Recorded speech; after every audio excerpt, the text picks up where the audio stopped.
Hello and welcome. Today we are going over my top reads of 2023. Now, again, you guys are probably like, Alyssa, you're so late. But you know what? It's whatever. I was still reading books in December. So you guys get to have these videos in January. Either way, they're still viable. So so let's go ahead and let's jump right into this. I honestly did not put any of these books into any particular order. This isn't like a number 1 to number 10 or anything like that. These are just, I don't even think I have 10 books on this list. I don't know how many are in here. We're just gonna go and we're just gonna talk about some of my favorite books that I read. So let's jump into this. First up is going to be Ordinary Monsters by J.M. Miro. I loved so much about this book. The pacing, which it's a very slow paced book, I loved it. And I know a lot of people are like, I hate slow paced books, but I think it worked for this book in general. And the audiobook was fantastic, which was how I did end up listening to it, because look at this chunker. It was a big boy. And I loved all the characters. The ending has me so excited for the next book, because I'm just like, oh my god, yes, I'm so ready. Alice, I loved her throughout the entire book. The 2 young boys that are in this, oh my god, protect them. I want to jump in this book and protect them with all of my heart and soul. I love them. Charlie and Marlo, that's their names. Oh my god, I love them so much.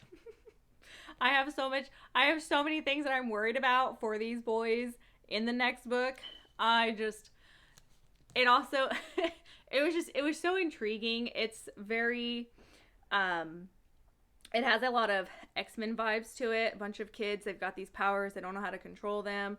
They are all picked up and taken to like this institute to help them learn how to work with their powers, but then you find out there's all these ulterior motives going on, and it's so well thought out and so well put together, and I was entertained the whole way through. And there is this really awesome character. She's so freaking amazing, and I think the author's gonna bring her back in the next one, and I'm like, oh my god, I really hope what I'm theorizing happens, because it would be so cool, because she was a powerhouse, and I was like, yes.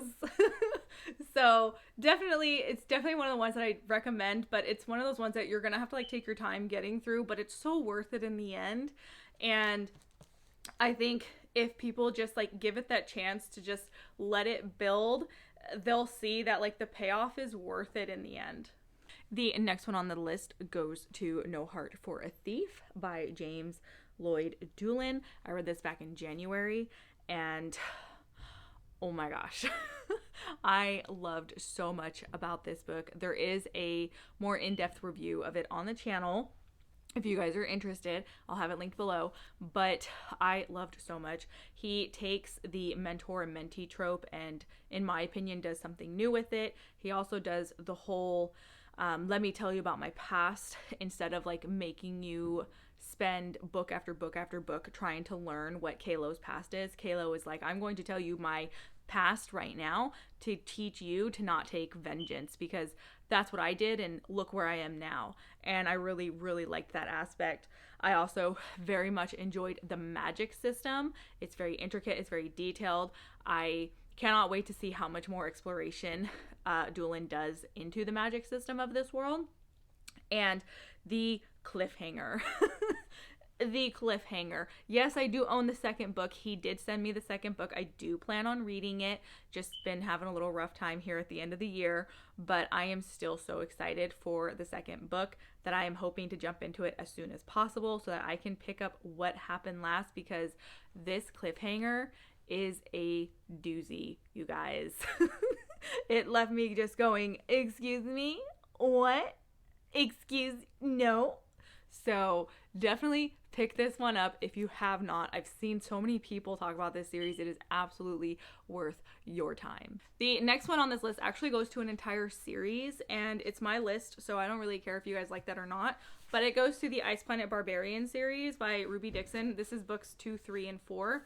I have 1 and 5. These are ones that were easy to grab off the shelf. And they're like my favorites at the moment. They're 3 of my favorites. But anyways, this was like crack for me. I don't know what crack is like because I've never had crack, but if it was what this is, then this is crack. I don't know what this woman puts into these books, but I read the entire Not Hoth world basically in 3 months. It was the only thing I read for 3 months. I buddy read it, and just it was fantastic. It was amazing. I loved it. I'm obviously now buying the physicals because I read them all digitally through Kindle Unlimited, and I am so in love with this series. It is, next to Kresley Cole's Immortals After Dark, it is my favorite romance series. They're so simple. They're so easy. They're easy to get sucked into. Like I said, they're like crack, okay? And this is coming from someone who's never had crack. And the characters are just lovable. All the guys are like cinnamon rolls. That's my favorite. I don't like the morally gray, brooding, angry shadow daddies. No, thank you. You girls can keep them. I want the cinnamon rolls that are sweet as sugar and will worship the ground that their ladies walk on. That's these guys, okay? That's these guys. Every now and then they do some questionable things, but I mean, that's gonna happen, you know? But yes, I am very pleasantly pleased with that series. It is a favorite of mine. Next, we have Down Below Beyond by T.A. Bruno. Like, this would not be a list without T.A. Bruno. Like, I think he's basically been on all of my top books at this point. I'm pretty sure he's been on each one that I have had. And I love this man's writing. I love the fact that he explores creating aliens and bringing aliens into it. And this one, it's that found family, all different kinds of aliens coming together. There's a big mission everybody's on together. It very much at times has that anime feel of like, we can accomplish anything as long as we're together. And I ate it up, you guys. I absolutely ate it up. It was so fun. But then it also, like, the whole time I'm going through the book, I'm like, I don't feel any sadness for the bad guy. Oh, he's so terrible. And then Bruno was like, bet, because you're about to cry. And I was crying. I really like the way he tackled certain themes in this one around friendship and people using other people and, like, you know, using them as like a stepping stone for themselves, and the themes along those lines. Like, I think he did it like absolutely beautifully, because I was left a crying mess. Like, I messaged him at like 2 a.m. and was like, I'm sorry, but you just shattered my heart. Thanks a lot. Have a good day. So he's always going to be, so, like, he has recently talked about he's got like a new idea for some new books, and I was like, sold, 5 stars, give it. I don't even know anything about it. I just know that this man's writing there's something about it that I'm just like, every single thing he has pumped out has been fantastic. So look into T.A. Bruno if you have not. Then we have Spirit of the Wood by Kristen Brittain. This is one that I actually read, I think, like end of November, maybe started December. And I think it was December actually when I read that. So that's why I don't do these videos in December.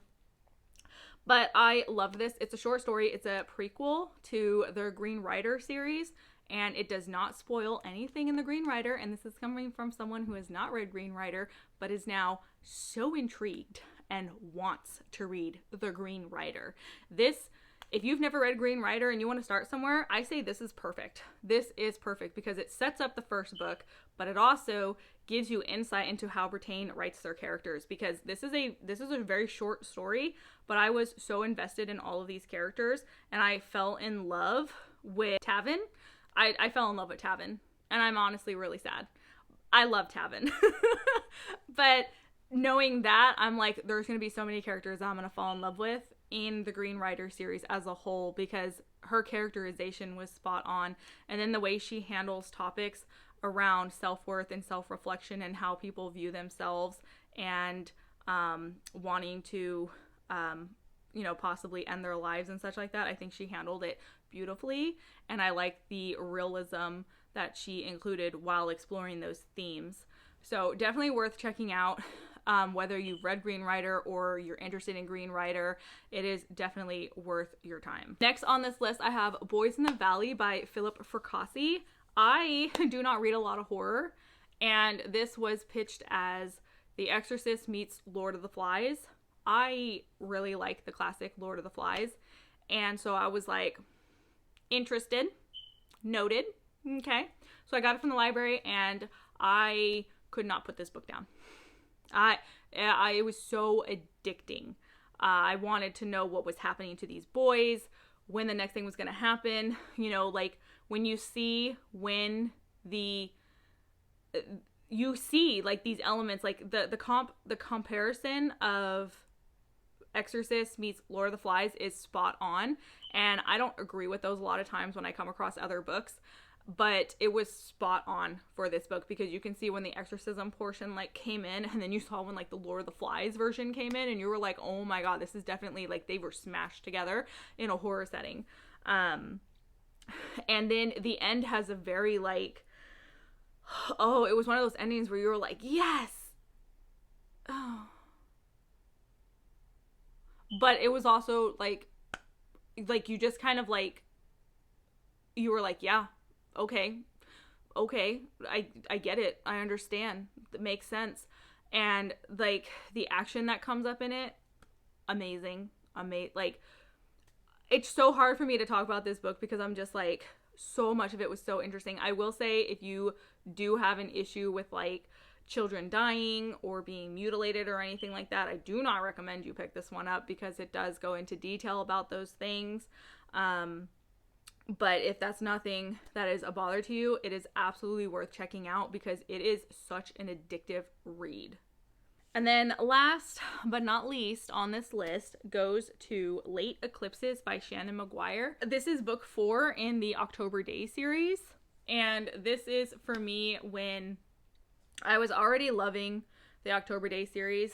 I enjoyed the first 3 books very much. The first one left me each one has kind of left me a crying mess, but Late Eclipses takes the cake. I was bawling, you guys. I was a mess reading book 4, and out of the 4 that I have read so far of the October Day series, it is by far my favorite. The stakes change, they go up. You learn more about October, you learn more about her place in the world, you learn more about her mother, and more about the people who have always backed her. Important characters are, you know, removed from the story, and it's one of those things where like I was not expecting some of these characters to, you know, be removed so early on in the series, and I was just like, I was a crying mess about it, especially like when you realize, oh, it could have been prevented.